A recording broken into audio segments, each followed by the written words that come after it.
Buen día a todos, somos el equipo 8 y estaremos presentando nuestra propuesta de proyecto de biocombustibles. El equipo 8 está conformado por Ángel Daniel Padilla Negrete, Nadia Fabiola Chávez Mejía y Anaís Dafne Forcado Eras.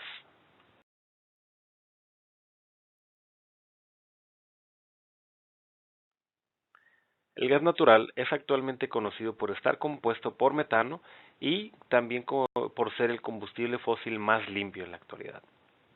En el sector energético internacional, en las dos últimas décadas se ha caracterizado por el rápido crecimiento como fuente de energía. En México, si bien este hidrocarburo ha generado importancia dentro del mix energético, mostrando un gran potencial para su crecimiento tanto en el sector industrial como en el vehicular. Además de sus ventajas medioambientales frente a otros combustibles fósiles, el gas natural muestra ventajas económicas basadas en su abundancia de reservas, precios históricamente bajos y su alta eficiencia en muchas aplicaciones industriales. Algunas de las ventajas o fortalezas que muestra el gas natural son que puede generar electricidad, siendo para ello un sustituto mucho más limpio que la gasolina o el diésel, además de utilizarse para fabricar plásticos, pinturas, incluso fertilizantes, usarse como recurso en la casa, ¿no? Es un producto económico de extraer y de transportar. También es menos contaminante. Se trata de una fuente de energía que contamina un 30% menos de dióxido de carbono que el petróleo y provoca por ello menos dióxido de azufre, es decir, menos lluvia ácida. Usando el gas natural como combustible vehicular, encontramos que se puede ahorrar hasta un 50% contra el combustible tradicional, alcanzando por cada kilómetro recorrido un ahorro de más del 30% en el costo de combustible. Además de que debido a las características de combustión limpia del gas natural, estos motores tienen por lo regular una vida más larga en comparación con la mayoría de los vehículos a gasolina. Pero también existen algunas debilidades o áreas de oportunidad, como puede ser un mal uso de este producto puede originar explosiones, aporta efectos negativos para el ambiente relacionados con el calentamiento global y el cambio climático, así como también es una fuente de energía no renovable, tiene altos riesgos de agotamiento y utilización en el futuro. Y en términos de combustible vehicular, pues puede existir una pérdida de potencia de alrededor del 8% en vehículos de tercera o cuarta generación. Este, Algo a considerar dentro de los aspectos críticos de sustentabilidad es que el gas natural es considerado el combustible fósil más limpio. De hecho, contribuye a disminuir la huella de cambio climático por su capacidad de reemplazar el carbón y el petróleo. Bueno, ¿y de qué manera podemos sustituir el gas natural o reemplazar su uso con otro de origen renovable?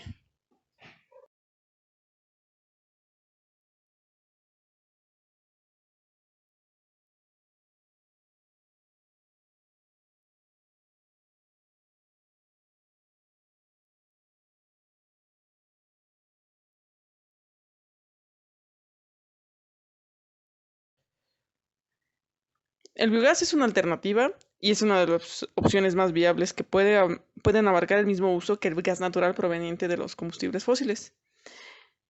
¿Y qué es el biogás? Esta es una mezcla conformada principalmente por metano, del 50 al 70%, y dióxido de carbono, de un 25 a un 40% en su composición. Pero también tiene vapor de agua, ácido sulfídrico, nitrógeno, oxígeno e hidrógeno.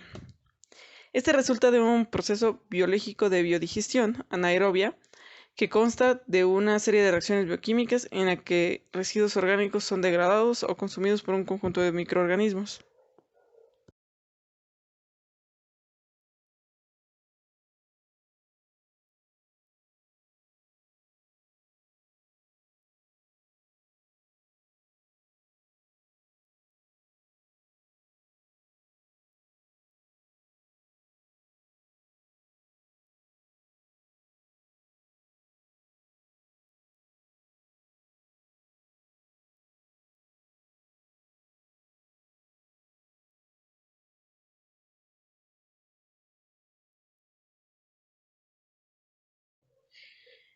¿Y qué materia podemos usar para esta producción de biogás?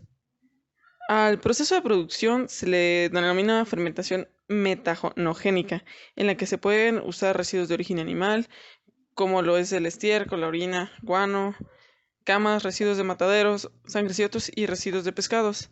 También residuos de origen vegetal, como son las malezas, rastrojos de cosechas, pajas, forraje en mal estado. También de origen humano, como son las heces, basura y orina. Los residuos agroindustriales, como el salvado de arroz, orujos, cosetas, melazas, residuos de semillas. También residuos forestales, hojas, vástagos, ramas y cortezas, y residuos de cultivos acuáticos, como lo son algas marinas, jacintos y malezas acuáticas.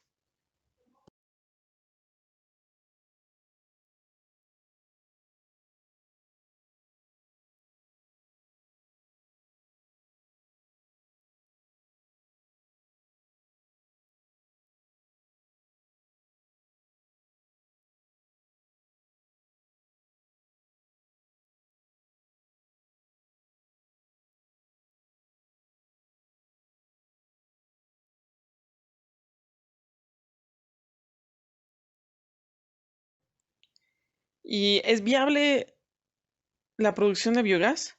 En un estudio en un documento que se llama Situación actual y escenarios para el desarrollo del biogás en México hacia el 2024 y 2030, determinaron que los sectores con aplicación rentable de biogás son las grandes empresas pecuarias integradas, las plantas de harina de maíz para producción de metano vehicular, las tequileras para generar vapor y las PETAR, que son las plantas de tratamiento de aguas residuales para electricidad de autoconsumo, mientras que consideraron que no es rentable ni viable para la generación de electricidad descentralizada ni generación para el sistema eléctrico nacional.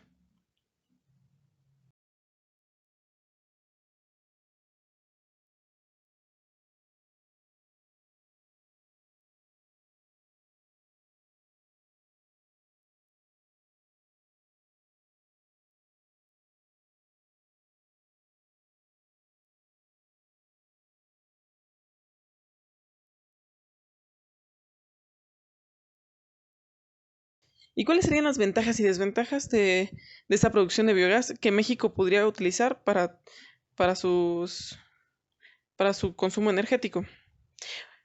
De las ventajas encontramos que se puede reducir la carga orgánica de los flujos de aguas residuales, también la disminución de emisiones de gases de efecto invernadero por la sustitución del uso del gas natural como combustibles fósiles, también que hay oportunidades de ahorro económico para los productores agropecuarios, y así se usan todo lo proveniente de los residuos de las vacas, de de sus cosechas, así como también el aprovechamiento de efluentes sólidos y líquidos como fertilizantes.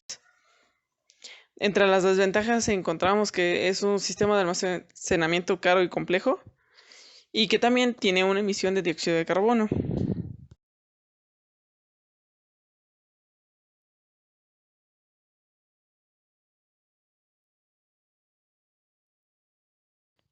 Bueno, ahora vamos a ver el sistema de producción de biogás, en donde podemos ver distintas etapas.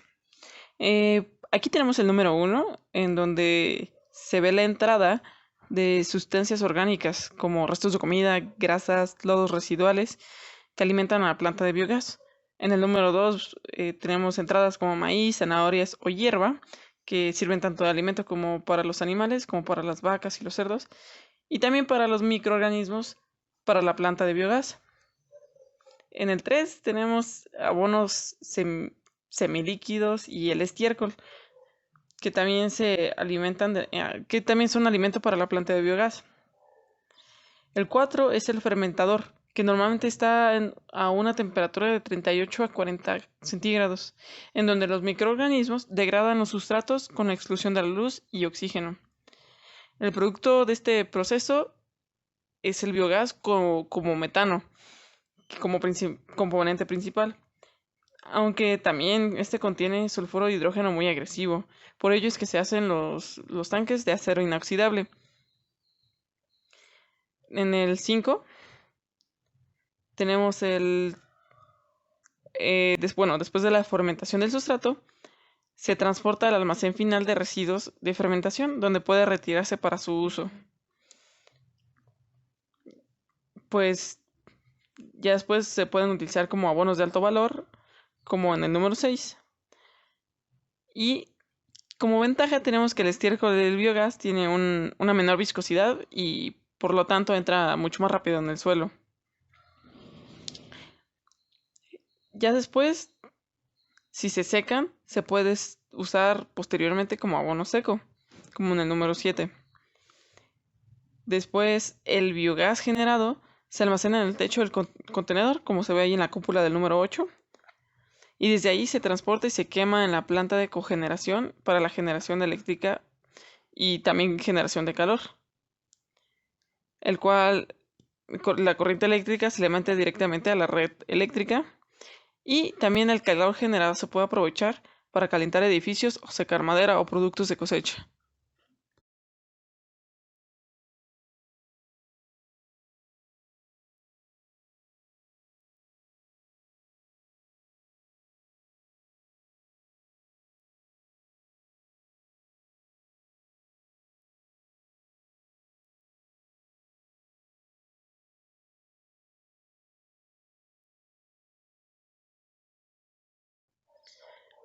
En nuestra propuesta pensamos que se puede hacer, bueno, se puede desarrollar la producción de biogás a partir de las plantas de tratamiento de aguas residuales, el cual la materia prima son los lodos de estas plantas.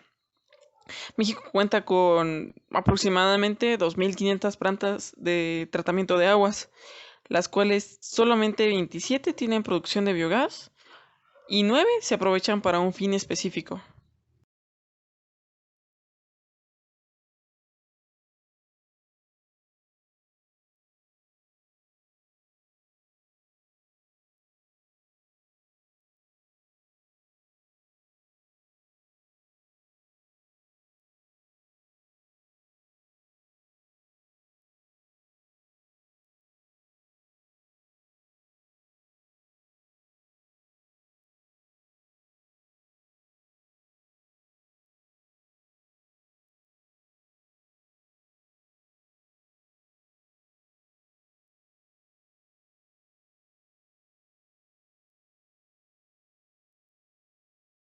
Parte de la tecnología que existe para la producción de biogás a partir de una planta de tratamiento de aguas residuales son los reactores UASB, en el cual tratan el agua residual municipal sometida previamente a una etapa de remoción de líquidos de sólidos gruesos, sólidos finos y arenas.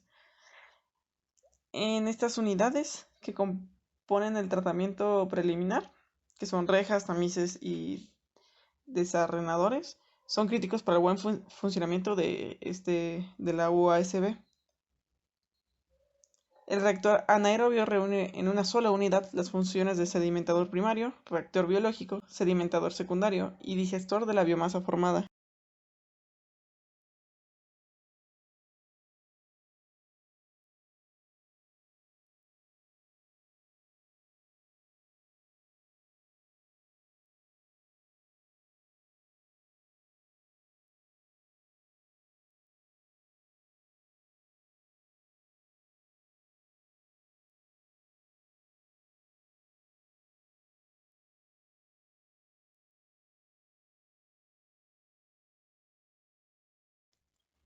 Aquí podemos ver en este diagrama que hay muchísimas formas de aprovechamiento del biogás. Se puede transformar tanto en energía térmica o eléctrica más térmica, energía eléctrica y energía mecánica, así como tal cual energía química. Como energía térmica se puede usar para calderas a gas y secador de lodo. Para una combinación de energía eléctrica y energía eléctrica más térmica están los motores a gas, que tienen, sí, los motores a gas estacionarios con generador, las microturbinas a gas y células de combustible. Y energía mecánica para las máquinas rotativas a gas. Ya para el otro lado, de la energía química, pues se puede usar tal cual el biogás, ya que se inyecte a la red de gas natural, se use para combustible para vehículos o se aproveche por terceros.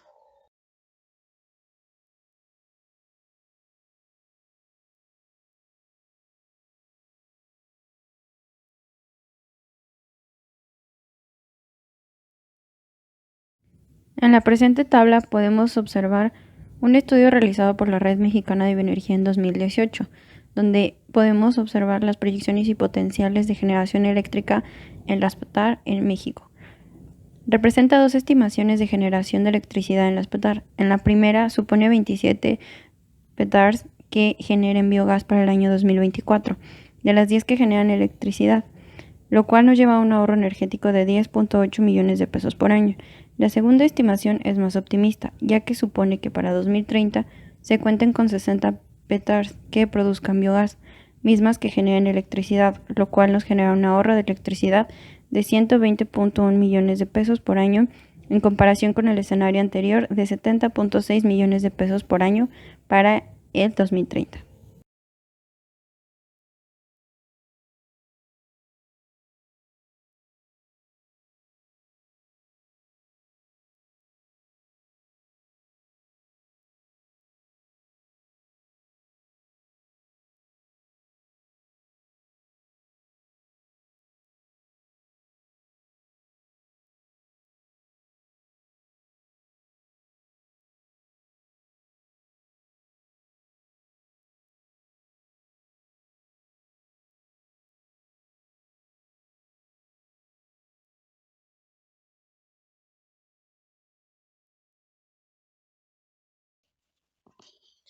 ¿Y cómo podemos lograr impulsar o incentivar este uso de biogás o que se genere este biogás?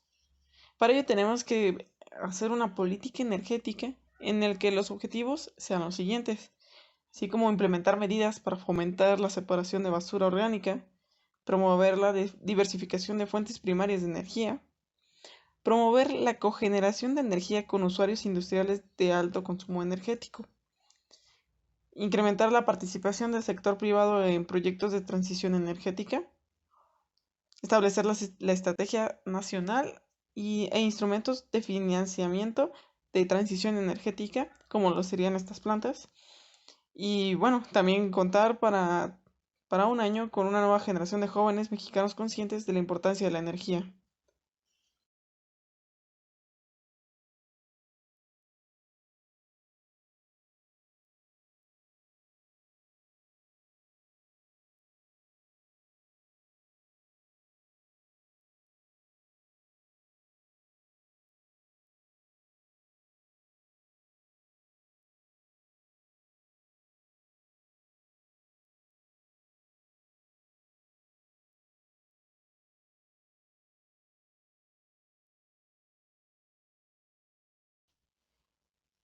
Continuamos con los objetivos, así como también impulsar que las plantas existentes de tratamiento de aguas residuales puedan expandirse para producción de biogás, ya que, como se mencionó anteriormente, México cuenta con unas 2.500 plantas de tratadoras de agua.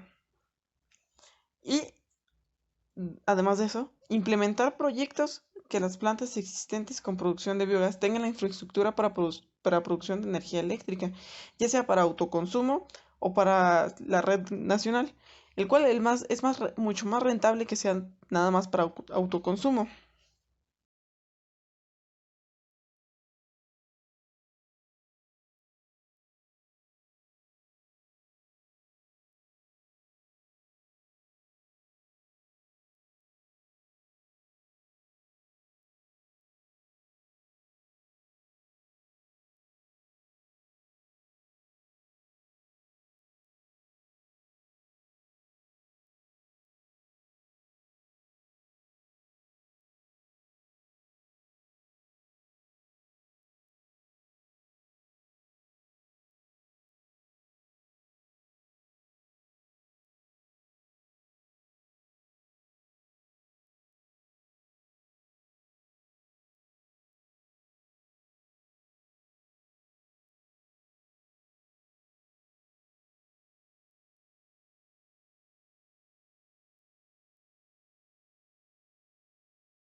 En una tercera etapa tenemos distribución y transporte, para lo cual necesitamos vehículos, mano de obra, tubería, barcos.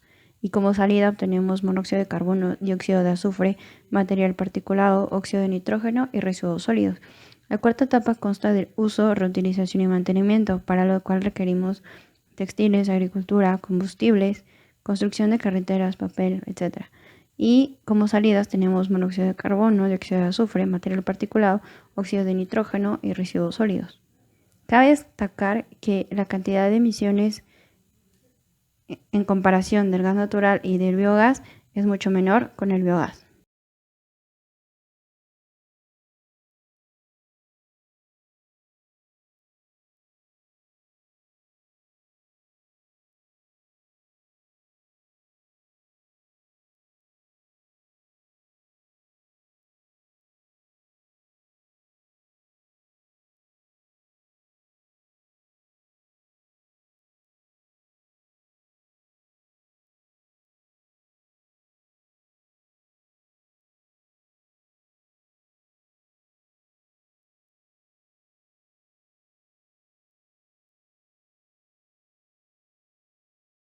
La quinta etapa es el reciclaje. Como entrada vamos a obtener agua, energía y residuos sólidos. Y como salida vamos a tener vertimientos y emisiones atmosféricas. Y la última etapa es la gestión de residuos. Como entradas vamos a obtener agua, energía, personal, vehículos y residuos. Y como salidas vamos a obtener residuos sólidos y emisión de CO2.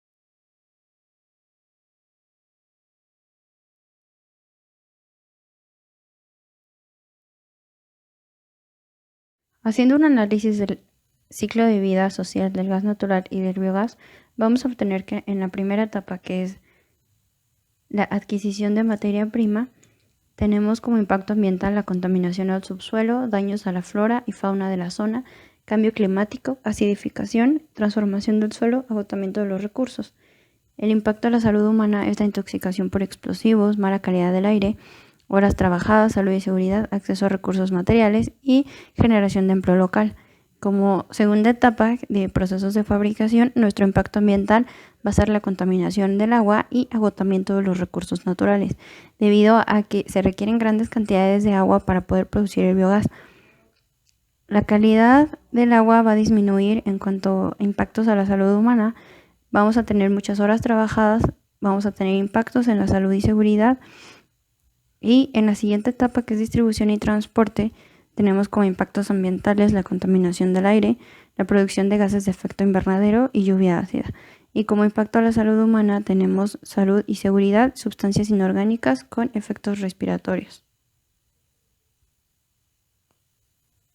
La siguiente etapa, que es el uso, reutilización y mantenimiento, vamos a obtener daños al subsuelo, cambio climático y agotamiento de los recursos. Y como impacto a la salud humana, intoxicación por los agentes químicos, la calidad en el medio ambiente va a bajar. En la siguiente etapa, que es la del reciclaje, vamos a obtener agotamiento de los recursos, cambio climático y impacto a la salud. Vamos a tener una responsabilidad al final de vida del producto. La siguiente y última etapa es la gestión de residuos. Para esto vamos a obtener agotamiento de los recursos, cambio climático y toxicidad humana. Y como impacto a la salud humana vamos a obtener la promoción de la responsabilidad social.